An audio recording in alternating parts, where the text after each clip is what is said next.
Hi, it's Natalie from That Christmas Autism Girl. Welcome back to my channel.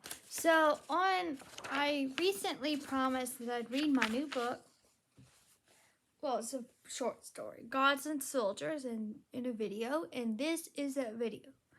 So I'm going to start reading the book, and then I'm going to finish up, and then I'll stop the video. So I'm just going to read the book today, not talk about anything else. So let's get started. So Gods and Soldiers is the name of the book. So part 1, Woes of School. I won't bring myself to your level, Nina said to the bully she was facing. Why not? Our parents are fighting for our future. You won't fight me to defend your best friend, the bully responded. Her name was Susie. Nina decided to walk off and report what the bully had done to her and her best friend Madison. Now, I know you want a description of each character. Here it is. Tomorrow was Nina's 17th birthday. She had bright red hair and she was rather small for her age, which were two things that Susie would bully her over.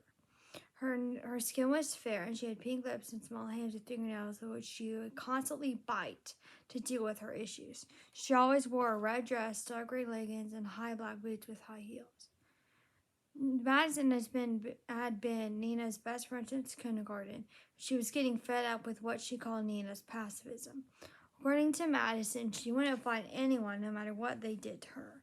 Madison had light blonde, shoulder-length hair. Her skin was perfect and fair, and she was what people considered gorgeous with her hair, face, and size. Nina believed Susie was jealous of Madison's beauty, that's why she bullied her.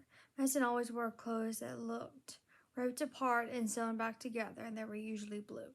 Susie was considered awkward and tall. She had dark brown hair, medium skin, and dark lips.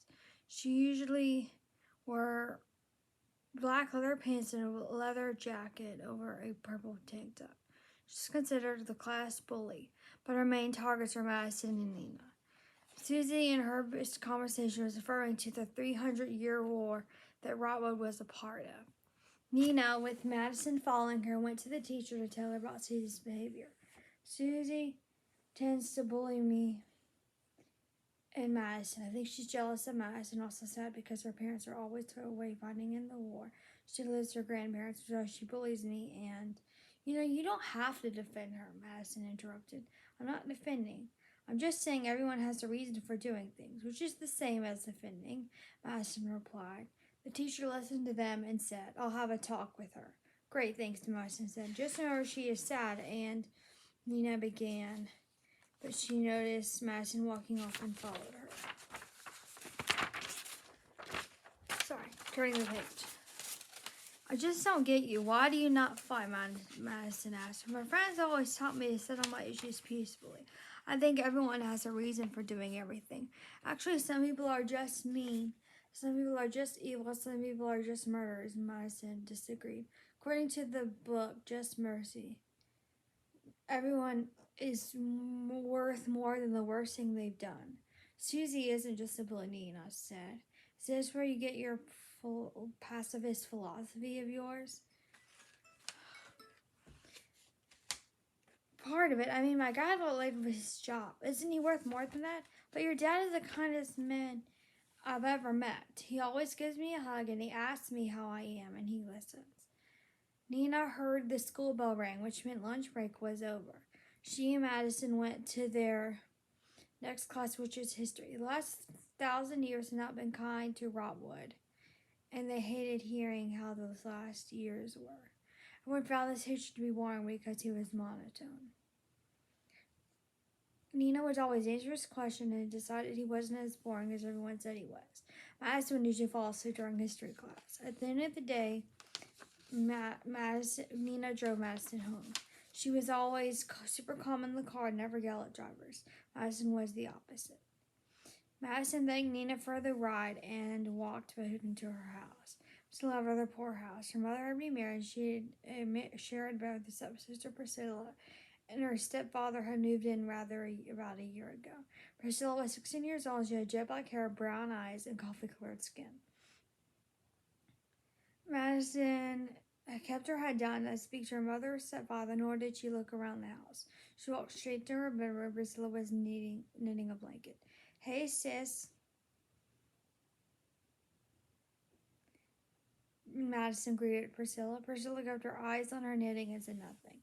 They went through this routine every day, and Madison could not figure out why Priscilla would not ever speak to her, especially since they shared a room. The room was small, with 2 single beds shoved against the walls. The door would always make a noise with open, and the sheets on the bed were scratchy. Madison really wanted to paint the walls blue, but Priscilla hated blue, and she always got her way, according to Madison. It seemed to Madison everything she liked, Priscilla didn't. She liked to take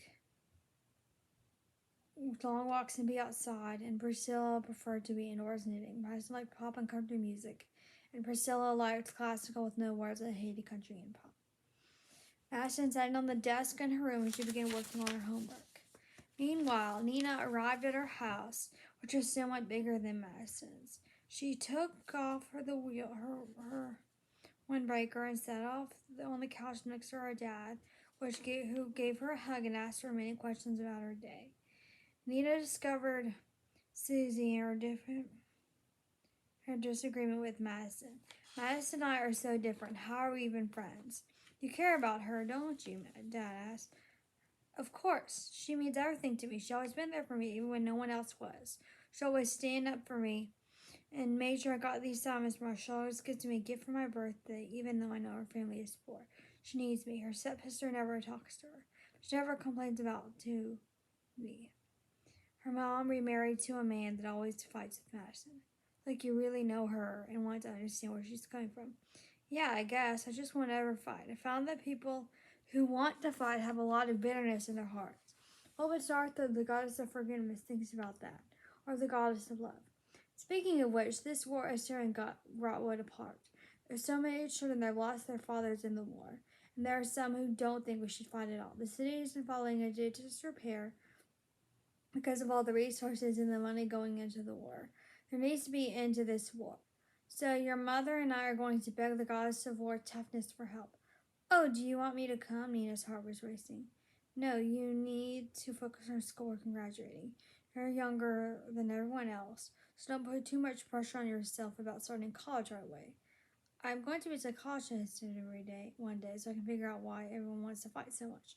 I just don't know, Nina." "Well, I better start on homework." Nina did not want to get up from the very comfortable leather couch. She went to her red and blue room. She couldn't decide on a color, so she combined them. She couldn't pick one sustainable to sleep with, so she selected two. Nina didn't want to hurt anyone or anyone's feelings. Alright, that's the end of part 1. Now let's move on to part 2, which is called The Goddess of War.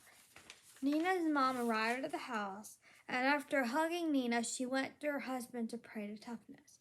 They walked down the broken down streets and arrived at her temple. Kneeling before the altar, they begged for her help, saying they couldn't win the war without her help. They asked her to consider helping Rotwood, as it was suffering from the effects of the war.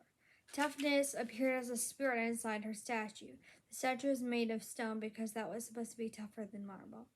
Her temple was made of weapons and other items of war. "I won't help you," Toughness answered. "Please, we need you," Nina's mom said. "I wasn't finished. I won't help you unless Earthshaman can defeat me in combat." "No, she's not ready. She can't. She doesn't even know what her real name is," her dad pleaded. "If you want my help, she must. This is her destiny. You can't protect her from it by raising her to be a pacifist," Toughness retorted. "There has to be another way," Nina's mom said. "There is no other way. She has to, or we can let your people die," Toughness said before she disappeared. Nina's mom and dad looked at each other very sadly. "Nina's mom, what do we do?" her dad asked. "I know our lives and our beliefs changed because of Nina, but please call me by my name," her mom replied. "Sorry, Carol, I'm just confused. What do we do?"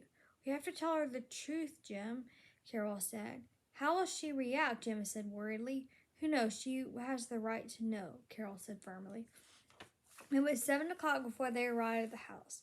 Nina had just finished making dinner and she set the table. "Hey, sweet girl," Carol said to Nina. "Uh-oh," Nina said worriedly. "What?" Carol asked. "Usually sweet girl means bad news," Nina answered. Do I really do that, Jim?" Carol asked her husband. She's right, Jim answered. Anyway, let's eat. They sat down.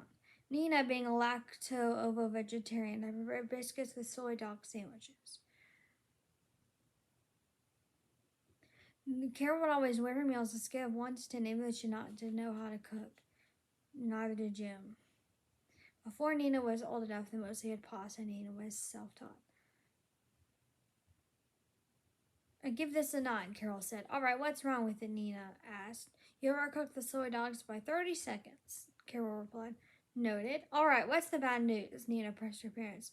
Well, as you know, we went to Parade of Toughness, Jim began. And how'd it go? Nina asked. Not so well. She won't help unless Earth's champion can defeat her in combat, Carol said. Find this person, make sure they're ready, and get them to save the world. Nina was fired up. That's the thing, Carol said slowly. We know who it is. Maybe there's a way where no one will get hurt. I'll go talk to their goddess and try to change her mind. And, there's no changing her mind. And it's not about pacifism, Jim said. Why does everyone call my beliefs pacifism? Nina asked. Nina, you're Earth's champion, Carol said quietly. I'm sorry, maybe I misheard you. I'm pretty sure you said, Nina, you're Earth's champion, Nina said. No, you heard me correctly. And your name isn't Nina. We changed it. It's actually Hilda Carolina. Carol replied. Why would you raise me to be nonviolent? Nina asked. We thought it was the best way to protect you, Jim said. Protect me from what? Nina asked. From your destiny as a warrior, Carol said. That's not right, Nina said slowly. Try to think about it. When you were born, toughness and her parent and her servants went and prophesied that you'd be Earth's champion. You lose your life saving the world, Carol answered. I don't want to be Earth's champion. I'm nonviolent like you taught me and believe in yourself. That's the other thing. We don't actually believe what we taught you. We just want to protect you, Jim said sadly. Nina didn't say her another word. Holding back tears and quietly went to her room and shut the door. Maybe have we made a mistake telling her everything? Carol asked. Maybe we should have eased it into her more, Jim added. Meanwhile, Nina used her phone to call Madison and tell her the shocking news. Madison answered the phone and saying, Hey, Nina. Hey, Madison, you won't believe what Mom and Dad told me, Nina said. What did they tell you? Madison asked. They went and talked to the goddess of war and said that she won't help unless Earth's champion defeats her in combat, Nina said. So why are you upset? Because they said I'm Earth's champion. They don't believe in the nonviolence they taught me. Nina tried to keep her voice steady. Why aren't you excited about this? Madison sounded shocked to Nina. Because against everything I believe. And I've never fought anyone. Tomorrow I'm 17. I'm just now learning what my parents have known since I was born. Why didn't they tell you? And why did they raise you to be a pacifist? Madison was getting irritated with Nina and her parents. You mean nonviolence. And it was the best way to protect me, Nina answered. Well, I think you should be honored. I mean, you were chosen to be Earth's champion. You get to save the world. They've been lied to me about my name. It's not Nina. It's Hilda Carolina. Why would they change it? Because that name indicates that I'm a warrior, and they want to protect me. Nina started crying. Protect you from what? Madison sounded confused. I'm supposed to die after I save the world, Nina said. Get over yourself. The world needs you. Madison snapped. But this isn't about me. It's about what I stand for, Nina said, defending herself. But it is. I put up for pacifism for years. Where I think the world should be like doesn't change what the world is. It's broken, messy, and corrupt. People aren't going to change because you believe they should. But Madison, I don't think the world is like that at all. Yes, people are flawed, but inside they are good. No, inside people are evil. They just appear good. What about me? If you're right, then I'm evil too. I don't think you think that. We've been best friends since kindergarten when you shared a pencil for me and gave me advice about Fletcher, whom I had a crush on. And you still haven't taken my advice about Fletcher. Flirting is sad. Why don't you just tell him that you like him? It's not that easy. Maybe 11 years is too long to be friends. What are you saying? We're too different. I don't think we should be friends anymore. It's a good reason to stop being friends. I'm going to be Earth's champion because I don't want to leave you. I want to be friends forever. Nina started crying and her voice started shaking. Nina, I'm taking a break from our friendship. Madison then hung up the phone. Sat for a minute, unable to process this. The world then it sank in and started reeling. Carol heard her and came into the room and just held Nina, not saying a word. It stayed like this for a while Nina continuing wailing and sobbing. How much I'll breathe because she was crying so hard. The crying and wailing didn't hurt like the ache in her chest, which felt like someone was punching her continually. Jim chuckled now about 30 minutes later. By that time, Nina had stopped crying, was able to breathe and talk. Just ached, but she ignored it. Are you okay, Nina? Sorry I didn't come. I was working on something in the garage and couldn't hear you. I'm glad Carol heard and was able to help you. Feeling better, Dad, thanks. Nina paused and then said, I'm going to face toughness. Sweetie, you're coming down from a lot of emotions. You should just take a break and make a rational decision. Rest, for instance, just end our friendship with you, Carol advised. I'm not making an emotional decision. Madison gave me the motivation I was looking for. Besides, if you don't believe in nonviolence, why should I? Nina replied. Nina, are you sure? Jim asked. I'm ready to take down this goddess, Nina replied. Wait, you have to train first before we can even think about that, Jim said. Train with whom? Nina asked. You know your friend Fletcher, Carol asked? He will be training you. Nina blushed, unsure what to think of her crush training her. Is he qualified? Nina asked. Yes, he's been learning sword fighting, archery, and axe throwing to train you. I said, You will be Hilda Carolina. Earth's Jim again. No, I'm still Nina. I'm not ready to call myself a different name, Nina interrupted. All right, Nina, what are you going to do? Jim asked. I think I will face toughness and I'll fight tomorrow, since tomorrow is Saturday. Okay, sweetie? Was there anything else I can do for you? Carol asked. No, let me get some sleep. Nina tucked a piece of hair behind her ear. Carol and Jim nodded and left. Nina felt like a wet washcloth from crying so much. She changed into a nightgown, removed the cover from her bed, lied down, and went to sleep. Next morning, after having a silent breakfast, Nina went to talk to the goddess. She knelt before a statue, saying that were accepted, and the goddess appeared and told her she had 4 months to prepare. Nina was shocked, but she accepted that people were dying, and she shouldn't have time if they didn't. Nina went home, and her parents presented her with a huge sword that was a gift from the gods at her birth. The hilt was red, the sheath was blue, and when she opened it, the sword was long and shiny. She named the sword Bodilla. Part 3. What it means to bite off more than you can chew. Nina, with only 4 months to get ready for something that takes years to master, decided to start her training right away. She arranged to meet Fletcher at his training courthouse at his house the next day. Upon arriving at his house, she was quite rich, with his house being a brick miniature with many white columns, his own horses, and training courtyard. Hi, Fletcher, Nina said as she saw him. He was born an albino, and he always had to wear sunglasses when he was outside, or he could go blind. Hilda Carolina, it is an honor, Fletcher said as he bowed to her in respect. My name is Nina. Your parents said the gods gave you the name Hilda Carolina, and they decided to pretend it was Nina, and they should be able to name you. But Nina isn't your name, Fletcher said. I know all that. I just want to be called Nina. I haven't even fought the goddess yet, much less defeated her. I'm not Earth's champion yet. Besides, if I want to be called something, you should call me it. She was wrong about you. You are very fiery, just like her hair, Fletcher said. Who's she, and what do you mean? Oh, Madison, and fiery is a good thing. What does she say about me? Nina asked nervously. You don't want to know, Fletcher said. Yeah, I do. We were best friends 2 days ago. Were you really best friends? Of course. Best friends stick to each other thick and thin. At least it's what all the books I've read say. But she didn't stick with you. But you still talk with her.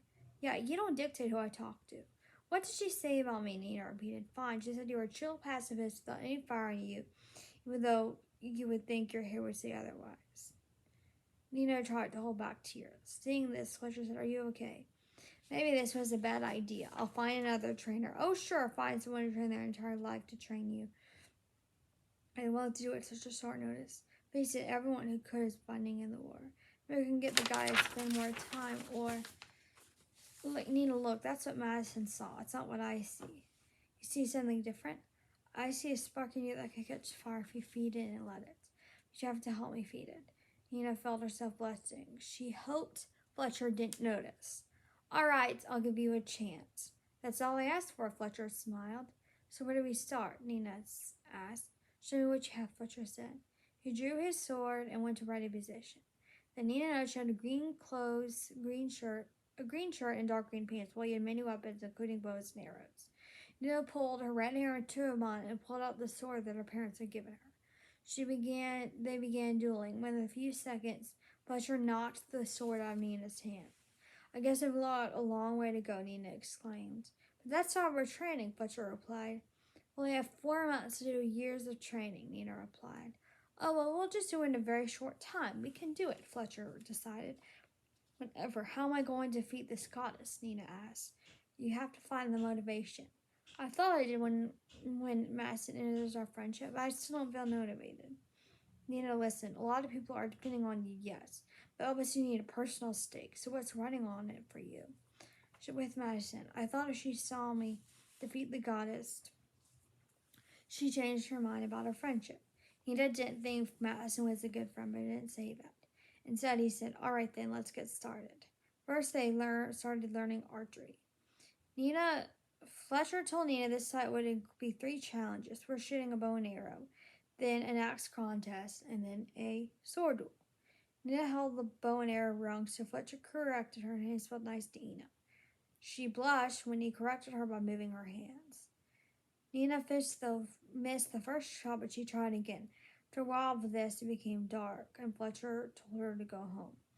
Nina didn't want to leave until she hit the target, but Caroline Jan would be worried if she home by dinner, so she knew she was right. She drove her car back to her house. After eating dinner, Nina took a shower, put rollers in her hair so she'd be curly the next day. She then said goodnight to Caroline Jan and went to bed. The next few days at school were rough for Nina. Seeing Madison in every class was hard enough, but she heard rumors that Madison and Fletcher started dating. She wondered why he was talking to Madison so much if he was her friend and knew that she and Madison were no longer friends.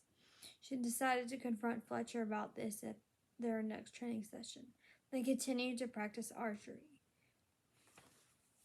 Nina confronted Fletcher about the rumors. I heard an upsetting rumor at school. What kind of rumor? You know rumors hurt people and sometimes false, Fletcher replied. Well, it was that you started dating Madison. Fletcher started laughing and shaking his head. So it's false, Nina asked, wanting to be sure. Surely someone started this rumor to hurt me. What a popular and considered to be beautiful girl wanted to date me, an albino and an outcast.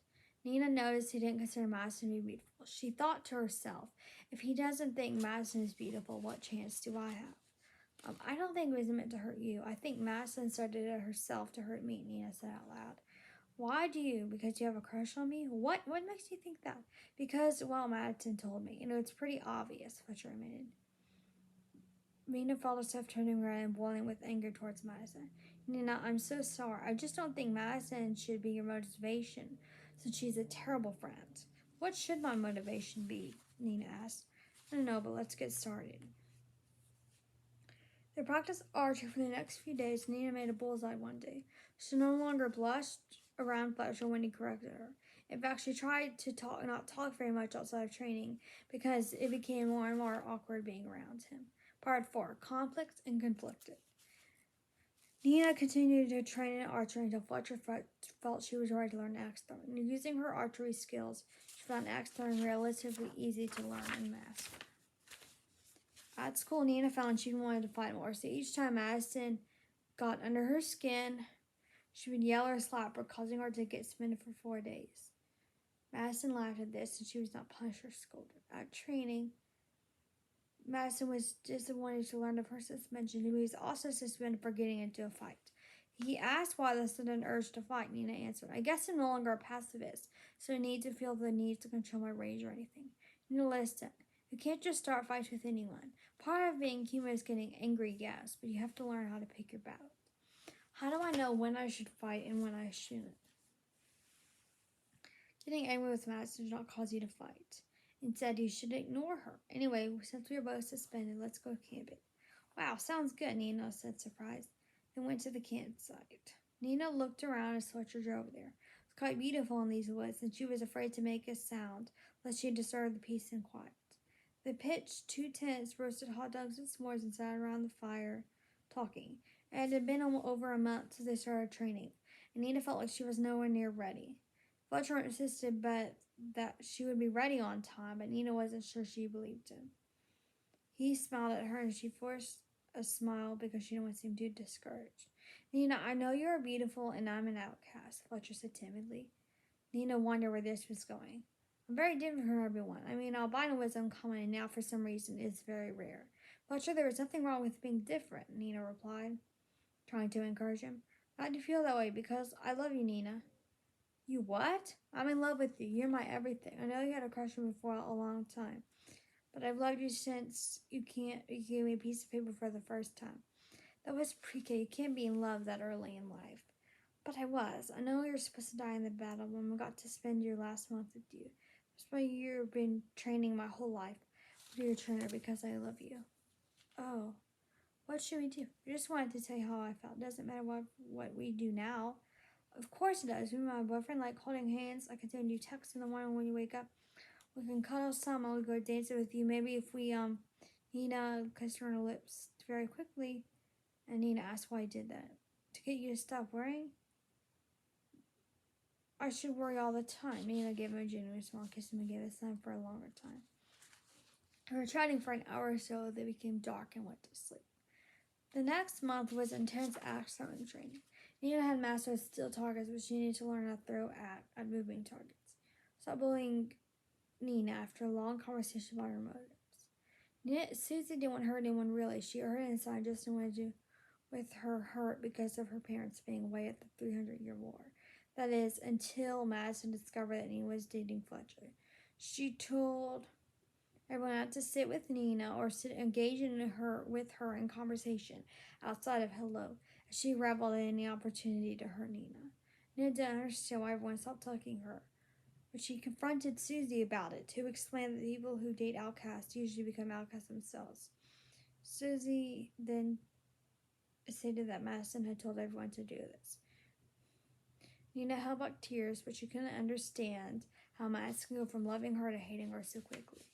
Unfortunately for Fletcher, Nina didn't like being an outcast very much, so she took Fletcher aside and informed her they couldn't be together. Why? He asked, clearly hurt by this. I can't stand being an outcast. Nina, I've been an outcast my whole life.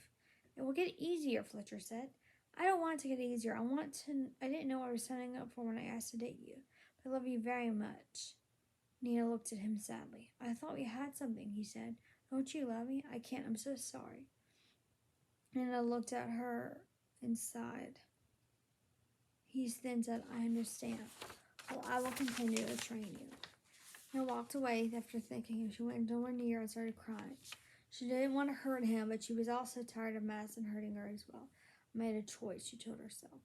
As if training were hard. Fletcher really spoke to him and told her what to do and walked away.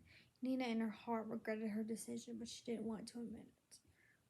Talking to Nina, after finding out, she broke up with Fletcher. Fletcher taught Nina how to throw a duel, but she struggled with this the most. Chapter 5, The Battle. The time came for Nina's duel with Toughness. She didn't feel ready. Even Fletcher admitted that she wasn't ready. For the duel, she said goodbye to Jim and Carol. She got a very unexpected hug from Susie, who made a sincere apology of all the bullying she did, especially following Madison Leeds. She, with tears in her eyes, said she should have talked to Nina, no matter what everyone else did. Fletcher came to say goodbye to her. Nina apologized to him. Fletcher, I'm so sorry. You don't have to be sorry, he said. No, I do. I let other people control me, especially since I love you. Do you love me? Of course I do. They hug and were getting ready to kiss, but the trumpet blew, calling Nina to the fight. Nina faced Toughness, who promised that if Nina won all 3 battles, she would stop the war and Robert would win. The battle began. Toughness shot 1 bullseye and 4 points on the moving target. Nina shot 3 bullseyes and her arrows split the 1 arrow in the bullseye. Nina won that round. Nina won the axe throwing contest by 3 points. It was time for the sword duel. Unbeknownst to her, the sword was sharp and poisoned that Toughness was using. Began fighting. I'm Hilda Carolina, and I will defeat you. Watching, Fletcher was surprised that his girlfriend accepted her real name.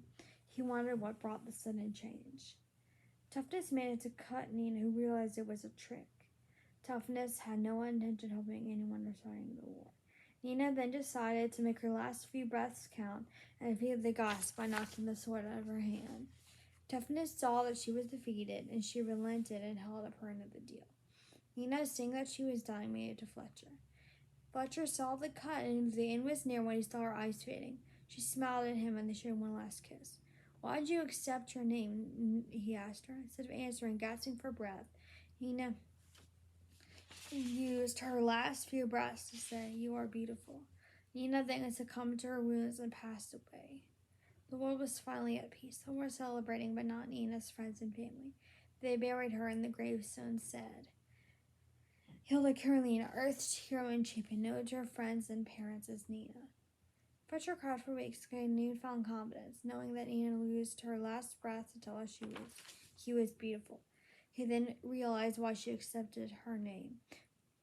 Because the world needed her needed her to be Hilda Caroline more than the world needed Nina. But he also didn't know that she understood what true beauty was because of him. She understood how to pick fights because of him, and she was able to win because of him. Susie mourned her new best friend, whom she had very little time on as enemies. She was glad she got to apologize before Nina died. Madison never changed. Susie realized Madison never loved Nina, just using her to get to Fletcher, as she believed all outcasts are outcasts for a reason. Jim and Kara mourned their daughter and realized why she was Susan. She was willing to sacrifice herself to save the world, and she knew how to save the beauty and outcast. The end. Now, it's kind of interesting because I kind of ended this kind of tragically, but I kind of decided to do it that way because it just seemed to fit the story the best. Her sacrificing herself. I don't know why, but I didn't want to make the legend not true. So, anyway, I hope you enjoyed this story. If you did, please like, comment, subscribe, tell your friends about my channel. Send me an email at autismcontact@gmail.com.